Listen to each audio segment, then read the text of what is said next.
妻は何も告げずに家を出て行った。仕事を終えて帰ると、いつも灯っていたはずの明かりが消えたままの日々が続いていた。彼女の幸福のために日曜日も働いてきたはずだった。それなのになぜ、そう思わずにはいられなかった。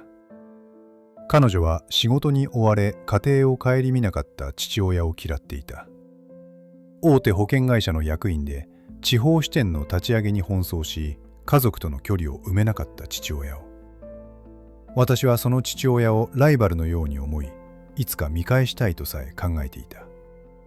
だが気づいた時には、私は彼女が最も嫌っていたその父親と同じ存在になっていた。愛する人のために働いていたつもりが、愛する人を孤独にしていたのだ。悲しいかな。